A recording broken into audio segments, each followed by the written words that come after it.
प्रसन्नाङ्गरागं प्रभाकाञ्चनाङ्गं जगद्भीतिशौर्यं तुषाराद्रिधैर्यम् तृणीभूतहेतिं रणोद्यद्विभूतिं भजे वायुपुत्रं पवित्राप्तमित्रम् भजे पावनं भावनानित्यवासम् भजे बालभानुं प्रभाचारुभासम् भजे चन्द्रिकाकुन्दमन्दारहासम् भजे सन्ततं रामभूपालदासम् भजे लक्ष्मणप्राणरक्षातिदक्षं भजे तोषितानेकगीर्वाणपक्षम् भजे घोरसङ्ग्रामसीमाहताक्षं भजे रामनामातिसम्प्राप्तरक्षम् कृताभीलनादं क्षितिक्षिप्तपादम् घनक्रान्तभृङ्गं कटिस्थोरुजङ्घम् वियद्व्याप्तकेशं भुजाश्लेषितास्मम् जयश्रीसमेतं भजे रामदूतम् चलद्वालघातं भ्रमच्चक्रवालं कठोराट्टहासं प्रभिन्नाब्जजाण्डम् महासिंहनादाद्विशीर्णत्रिलोकं भजे आञ्जनेयं प्रभुं वज्रकायम् रणे भीषणे मेघनादे सनादे सरोषे समारोपिते मित्रमुख्ये खगानां घनानां सुराणां च मार्गे नतं तं वहं तं हनुमन्तमीडे कनद्रत्नजम्भारिदम्भोळिधारं कनद्दन्तनिर्धूतकालोग्रदन्तम् पदाघातभीताब्धिभूताधिवासं रणक्षोणिदक्षं भजे पिङ्गळाक्षम् महाग्राहपीडा महोत्पातपीडा महारोगपीडा महातीव्रपीडा हरत्यासुते पादपद्मानुरक्तो नमस्ते कपिश्रेष्ठ रामप्रियो यः सुधासिन्धुमुल्लङ्घ्य नाथोग्रदीप्तः सुधा चौषधीस्ता प्रगुप्तप्रभावः षडद्रोणशैलस्य सारेण सेतुं विना भूस्वयं कः समर्थः कपीन्द्रः निरातङ्कमाविश्य लङ्कां विसङ्गो भवानेव सीतातिशोकापहारी समुद्रान्तरङ्गादिरौद्रं विनिद्रम् विलङ्घ्योरुजङ्घस्तुता मर्त्यसङ्घः रमानाथ रामः क्षमानाथ रामः अशोकेन शोकं विहाय प्रहर्षम् वनान्तर्घनं जीवनं दानवानं विपाट्य प्रहर्षात् हनूमान् त्वमेव जराभारतो भूरिपीडां शरीरे निराधारणारूढगाढप्रतापे भवत्पादभक्तिं भवद्भक्तिरक्तिं कुरु श्रीहनुमत्प्रभो मे दयाळो महायोगिनो ब्रह्मरुद्रादयो वा न जानन्ति तत्त्वं निजं राघवस्य कथं ज्ञायते मातृसे नित्यमेव प्रसीद प्रभो वानरेन्द्रो नमस्ते नमस्ते महासत्त्ववाहाय तुभ्यं नमस्ते महावज्रदेहाय तुभ्यं नमस्ते परिभूतसूर्याय तुभ्यम् सत्यकार्याय तुभ्यम् नमस्ते सदा ब्रह्मचर्याय तुभ्यं नमस्ते सदा वायुपुत्राय तुभ्यम् नमस्ते सदा पिङ्गळाक्षाय तुभ्यं नमस्ते सदा रामभक्ताय तुभ्यम् हनुमद्भुजङ्गप्रयातं प्रभाते प्रदोषेऽपि वाचार्थरात्रेऽपि मर्त्यः पठन्नस्नतोऽपि प्रमुक्ताघजालः सदा सर्वदा रामभक्तिं प्रयाति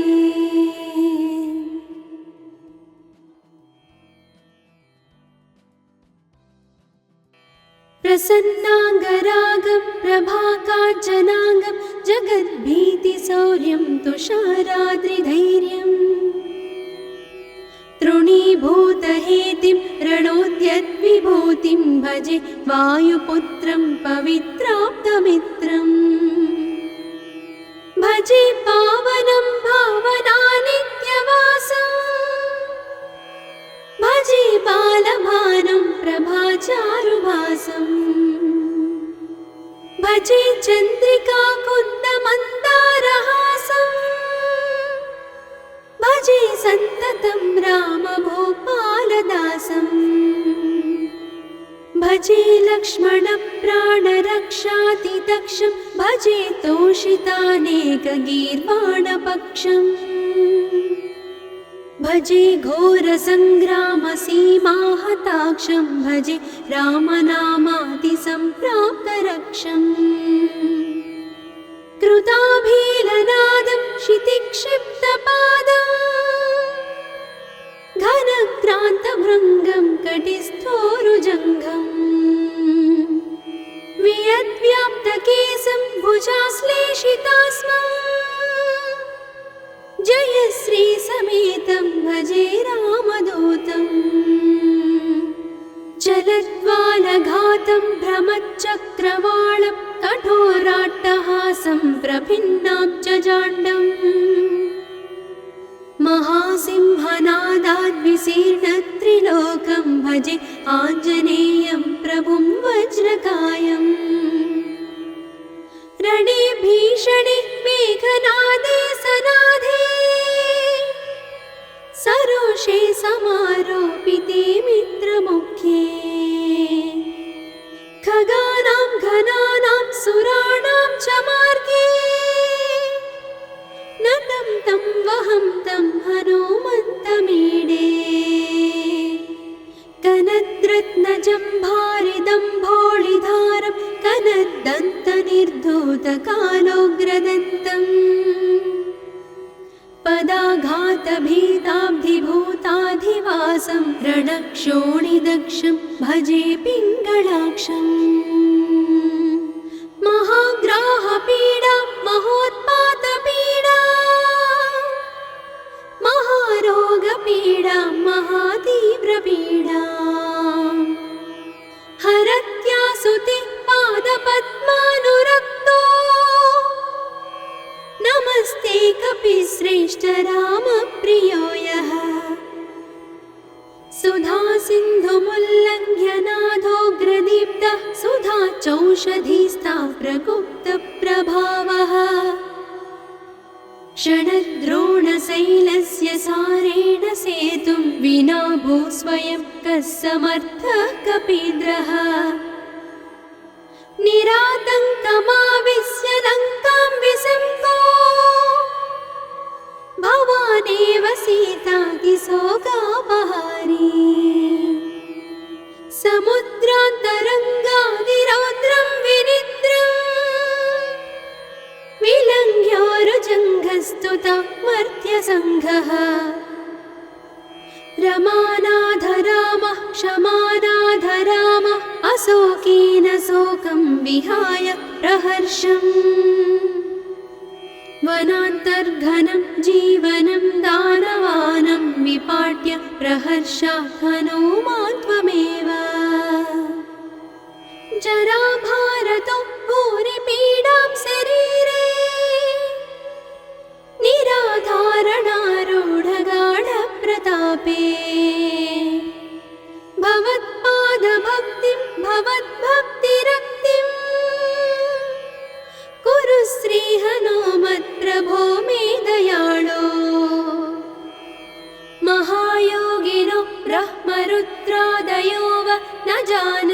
तत्त्वं निजं राघवस्य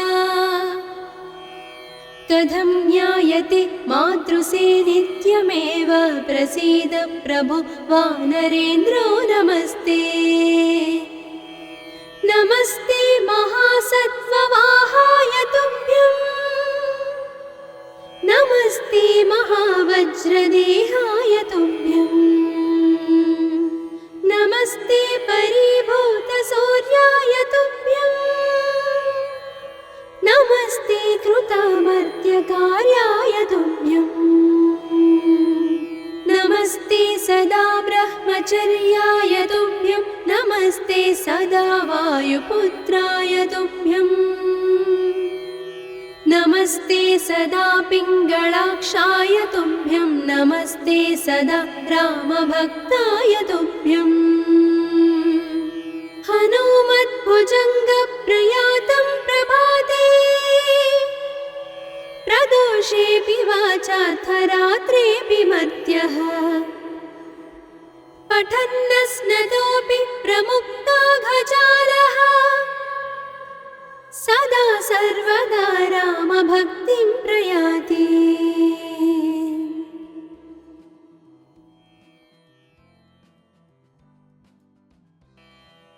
प्रसन्नाङ्गरागं प्रभाकाञ्चनाङ्गं जगद्भीतिशौर्यं तुषाराद्रिधैर्यम्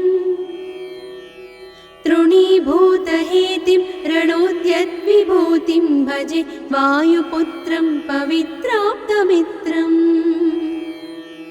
भजे पावनं भावनानित्यवासम्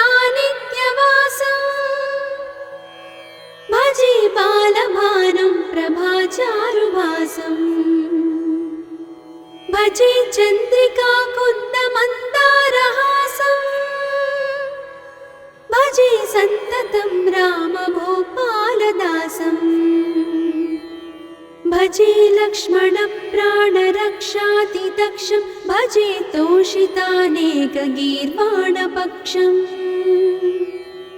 भजे घोरसङ्ग्रामसीमाहताक्षं भजे रामनामातिसम्प्राप्तरक्षम् कृताभीलनादं क्षितिक्षिप्तपादम् घनक्रान्तभृङ्गं कटिस्थोरुजङ्घम् वियद्व्याप्तकेशं भुजाश्लेषितास्मम्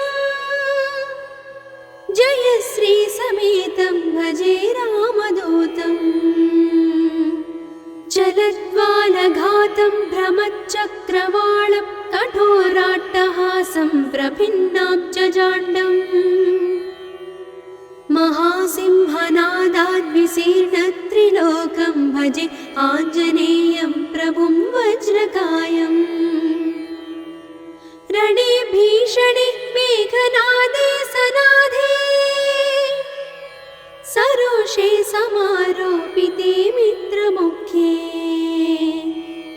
खगानां घनानां सुराणां च मार्गे नतं तं वहं तं हनुमन्तमीडे कनद्रत्नजम्भारिदम्भोळिधारं कनद्दन्तनिर्धूतकालोग्रदन्तम् पदाघातभीताब्धिभूताधिवासं रणक्षोणिदक्षं भजे पिङ्गळाक्षम् महाग्राहपीडा महोत्पातपीडा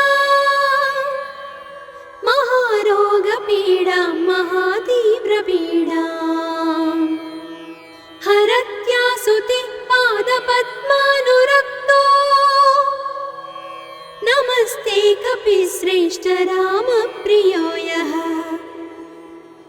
सुधा सिन्धुमुल्लङ्घ्यनाथोग्रदीप्तः सुधा चौषधीस्ता प्रगुप्तप्रभावः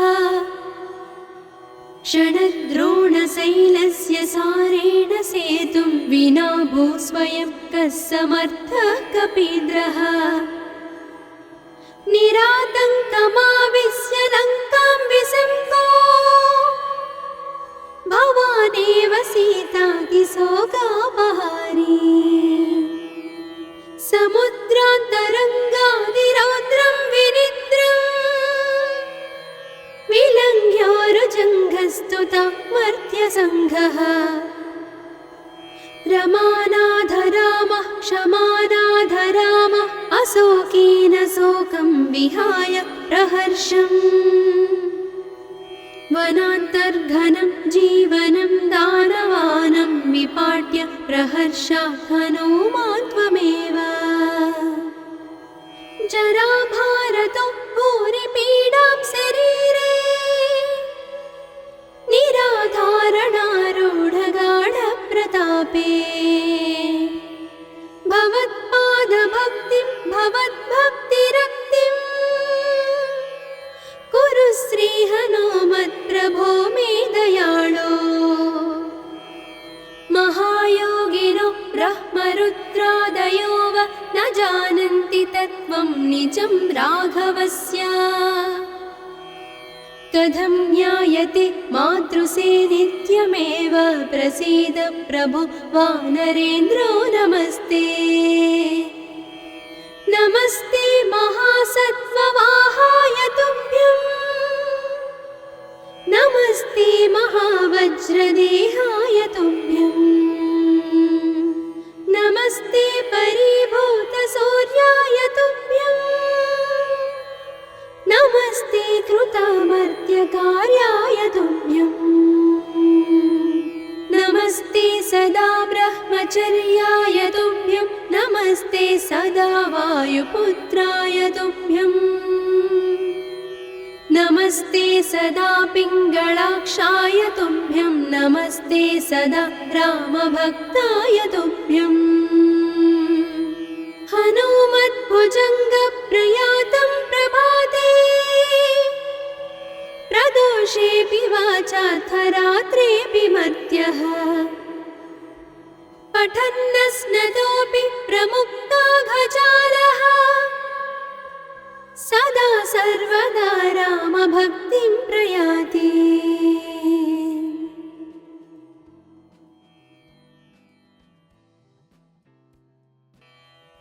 प्रसन्नाङ्गरागं प्रभाकाञ्चनाङ्गं जगद्भीतिशौर्यं तुषाराद्रिधैर्यम् तृणीभूतहेतिं रणोद्यद्विभूतिं भजे वायुपुत्रं पवित्राप्तमित्रम् भजे पावनं भावनानित्यवासम् भजे बालभानुं प्रभाचारुभासम् भजे चन्द्रिकाकुन्दमन्दारहासम् भजे सन्ततं रामभूपालदासम् भजे लक्ष्मणप्राणरक्षातिदक्षं भजे तोषितानेकगीर्वाणपक्षम् भजे घोरसङ्ग्रामसीमाहताक्षं भजे रामनामातिसम्प्राप्तरक्षम् कृताभीलनादं क्षितिक्षिप्तपादं घनक्रान्तभृङ्गं कटिस्थोरुजङ्घम् वियद्व्याप्तकेशं भुजाश्लेषितास्मम् जयश्रीसमेतं भजे रामदूतम् चलद्वालघातं भ्रमच्चक्रवालं कठोराट्टहासं प्रभिन्नाब्जजाण्डम् महासिंहनादाद्विशीर्णत्रिलोकं भजे आञ्जनेयं प्रभुं वज्रकायम् रणे भीषणे मेघनादे सनादे सरोषे समारोपिते मित्रमुख्ये खगानां घनानां सुराणां च मार्गे नतं तं वहं तं हनुमन्तमीडे कनद्रत्नजम्भारिदम्भोळिधारं कनद्दन्तनिर्धूतकालोग्रदन्तम् पदाघातभीताब्धिभूताधिवासं रणक्षोणिदक्षं भजे पिङ्गळाक्षम् महाग्राहपीडा महोत्पातपीडा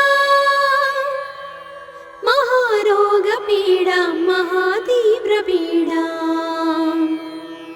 हरत्यासुते पादपद्मानुरक्तो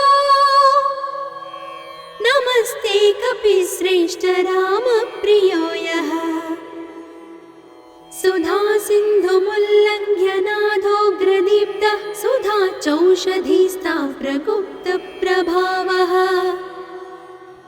षडद्रोणशैलस्य सारेण सेतुं विना भूस्वयं कः समर्थः कपीन्द्रः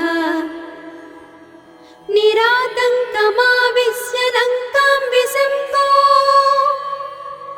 भवानेव सीतातिशोकापहारी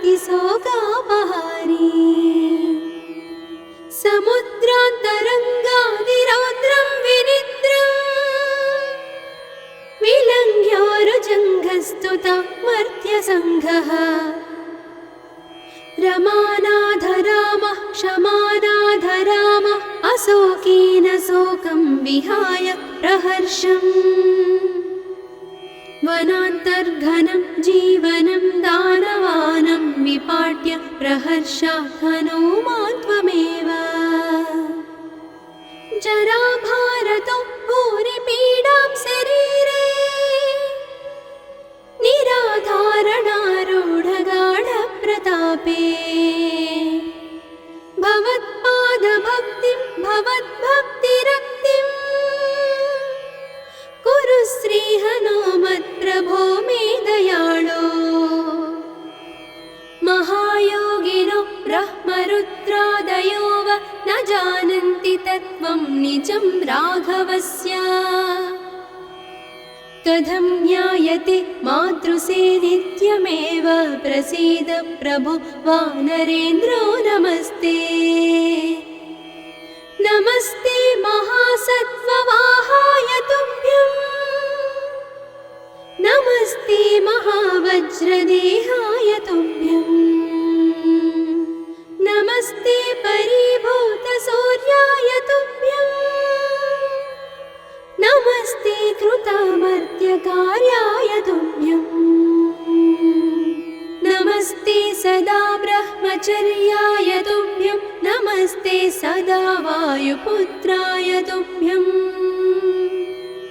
नमस्ते सदा पिङ्गळाक्षाय तुभ्यं नमस्ते सदा रामभक्ताय तुभ्यं हनुमद्भुजङ्गप्रयातं प्रभाते प्रदोषेऽपि वाचार्थरात्रेऽपि मर्त्यः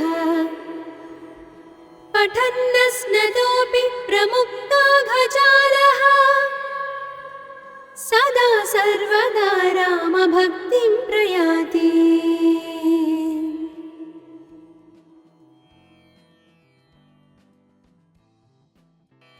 प्रसन्नाङ्गरागं प्रभाकाञ्चनाङ्गं जगद्भीतिशौर्यं तुषाराद्रिधैर्यम्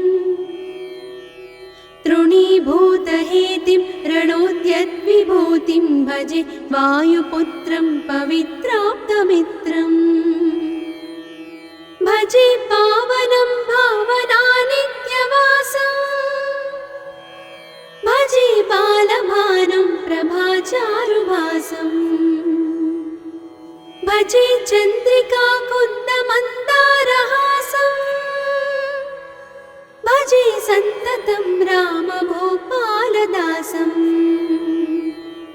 भजे लक्ष्मणप्राणरक्षातिदक्षं भजे तोषितानेकगीर्वाणपक्षम् भजे घोरसङ्ग्रामसीमाहताक्षं भजे रामनामातिसम्प्राप्तरक्षम् कृताभीलनादं क्षितिक्षिप्तपादं घनक्रान्तभृङ्गं कटिस्थोरुजङ्घम् वियद्व्याप्तकेशं भुजाश्लेषितास्मम्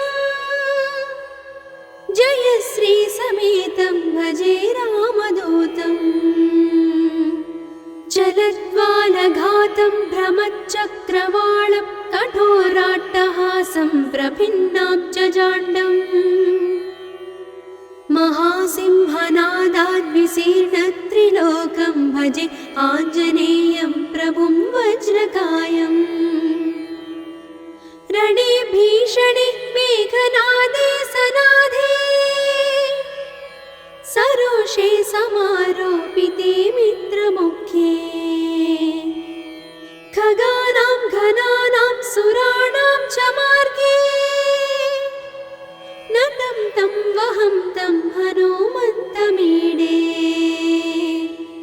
कनद्रत्नजम्भारिदम्भोळिधारं कनद्दन्तनिर्धूतकालोग्रदन्तम् पदाघातभीताब्धिभूताधिवासं रणक्षोणिदक्षं भजे पिङ्गळाक्षम् महाग्राहपीडा महोत्पातपीडा महारोगपीडा महातीव्रपीडा हरत्यासुते पादपद्मानुरक्तो नमस्ते कपिश्रेष्ठ रामप्रियो यः सुधासिन्धुमुल्लङ्घ्य नाथोग्रदीप्तः सुधाचौषधीस्ता प्रगुप्तप्रभावः षडद्रोणशैलस्य सारेण सेतुं विना भूस्वयं कः समर्थः कपीन्द्रः निरातङ्कमाविश्य लङ्कां विसङ्गो भवानेव सीतातिशोकापहारी समुद्रान्तरङ्गादिरौद्रं विनिद्रम् विलङ्घ्योरुजङ्घस्तुता मर्त्यसङ्घः रमानाधरामः क्षमानाधरामः अशोकेन शोकं विहाय प्रहर्षम् वनान्तर्घनं जीवनं दानवानं विपाट्य प्रहर्षात् हनूमान् त्वमेव जराभारतो भूरिपीडां शरीरे निराधारणारूढगाढप्रतापे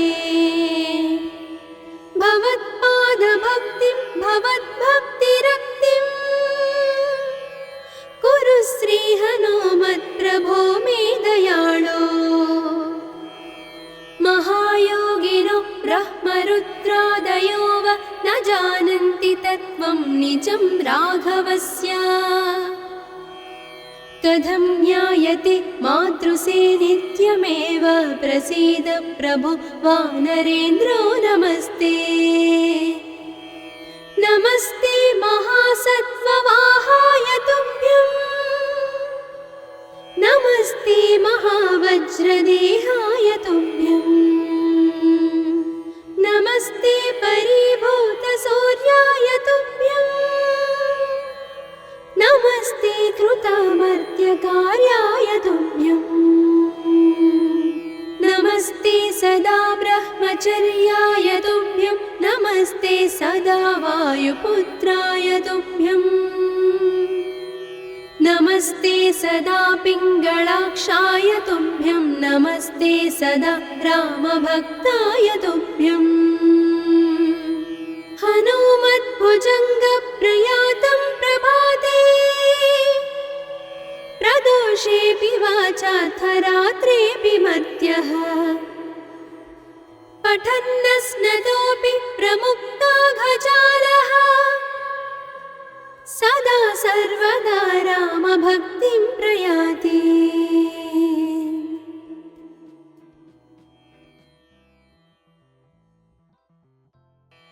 प्रसन्नाङ्गरागं प्रभाकाञ्चनाङ्गं जगद्भीतिशौर्यं तुषाराद्रिधैर्यम् तृणीभूतहेतिं रणोद्यद्विभूतिं भजे वायुपुत्रं पवित्राप्तमित्रम् भजे पावनं भावनानित्यवासम् भजे बालभानुं प्रभाचारुभासम्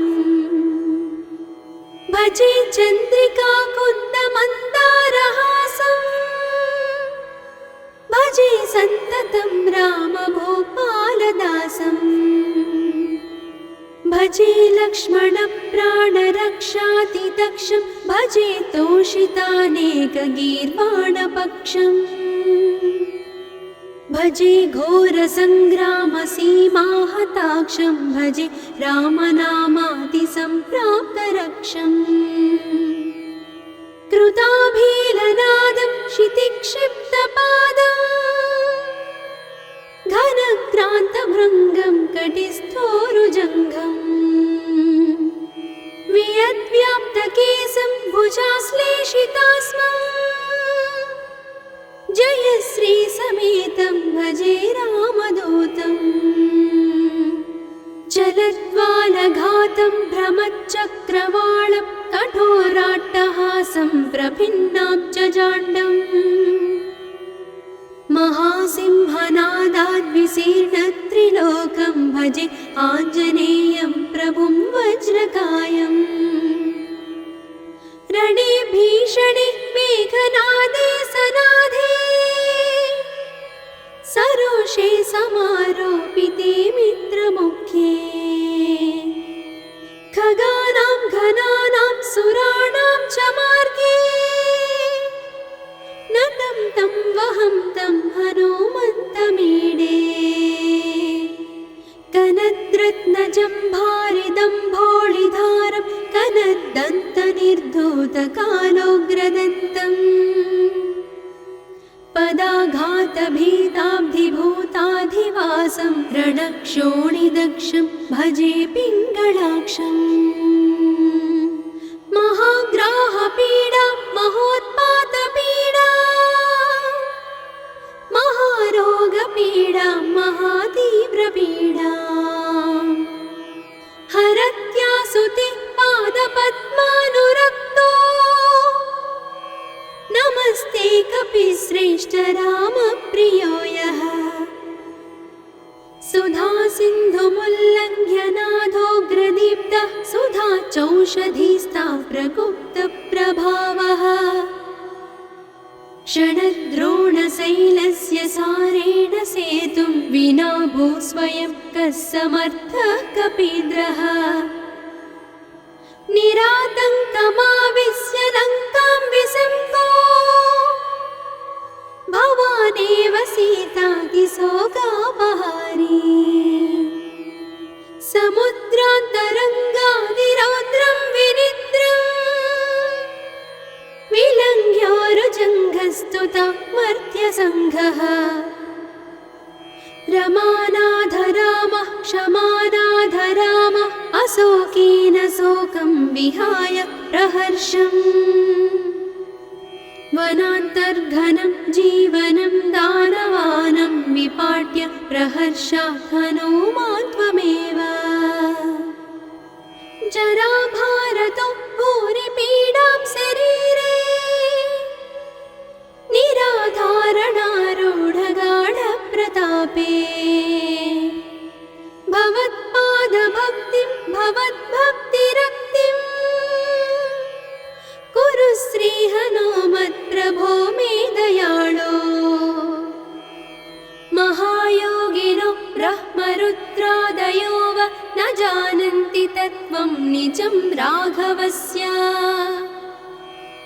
कथं ज्ञायते मातृसे नित्यमेव प्रसीद प्रभो वानरेन्द्रो नमस्ते नमस्ते महासत्त्ववाहाय तुभ्यं नमस्ते महावज्रदेहाय तुभ्यं नमस्ते परिभूतसूर्याय तुभ्यं नमस्ते कृतामर्त्यकार्याय तुभ्यं नमस्ते सदा ब्रह्मचर्याय तुभ्यं नमस्ते सदा वायुपुत्राय तुभ्यं नमस्ते सदा पिङ्गळाक्षाय तुभ्यं नमस्ते सदा रामभक्ताय तुभ्यं हनुमद्भुजङ्गप्रयातं प्रभाते प्रदोषेऽपि वाचार्थरात्रेऽपि मर्त्यः पठन्नस्नतोऽपि प्रमुक्ताघजालः सदा सर्वदा रामभक्तिं प्रयाति।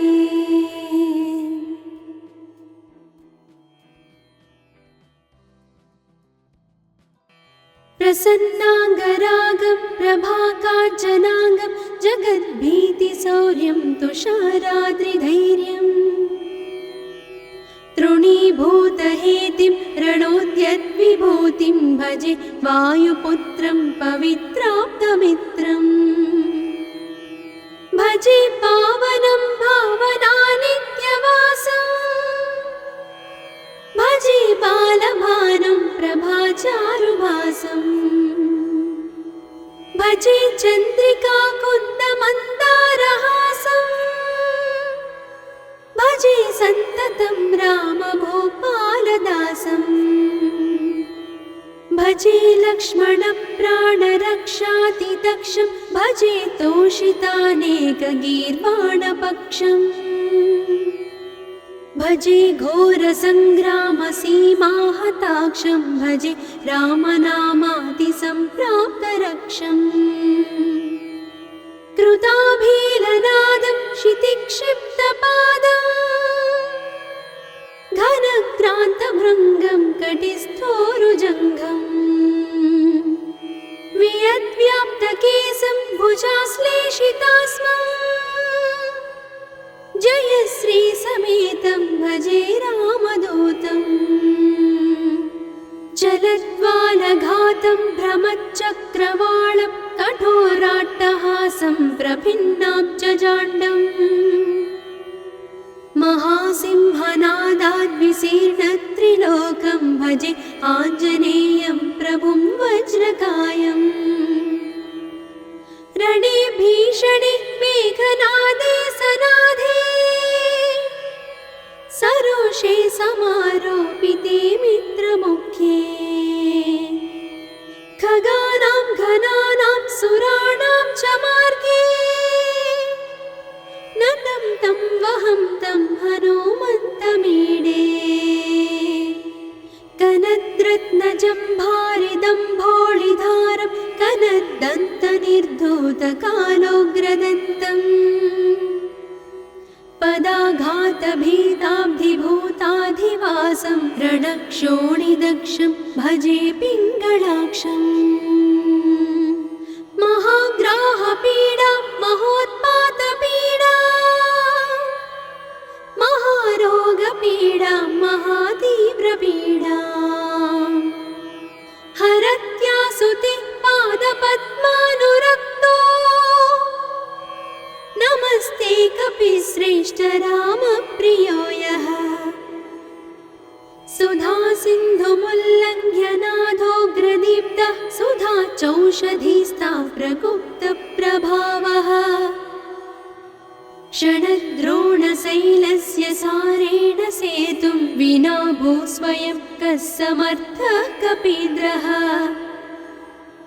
निरातङ्कमाविश्य लङ्कां विसङ्को भवानेव सीतातिशोकापहारी समुद्रान्तरङ्गादिरौद्रं विनिद्रम् विलङ्घ्योरुजङ्घस्तुता मर्त्यसङ्घः रमानाथ रामः क्षमानाथ रामः अशोकेन शोकं विहाय प्रहर्षम् वनान्तर्घनं जीवनं दानवानं विपाट्य प्रहर्षात् हनूमान् त्वमेव जराभारतो भूरिपीडां शरीरे निराधारणारूढगाढप्रतापे भवत्पादभक्तिं भवद्भक्तिरक्तिं कुरु श्रीहनुमत्प्रभो मे दयाळो महायोगिनो ब्रह्मरुद्रादयो वा न जानन्ति तत्त्वं निजं राघवस्य कथं ज्ञायते मातृसे नित्यमेव प्रसीद प्रभो वानरेन्द्रो नमस्ते नमस्ते महासत्त्ववाहाय तुभ्यं नमस्ते महावज्रदेहाय तुभ्यं नमस्ते परिभूतसूर्याय तुभ्यं नमस्ते कृतामर्त्यकार्याय तुभ्यं नमस्ते सदा ब्रह्मचर्याय तुभ्यं नमस्ते सदा वायुपुत्राय तुभ्यं नमस्ते सदा पिङ्गळाक्षाय तुभ्यं नमस्ते सदा रामभक्ताय तुभ्यं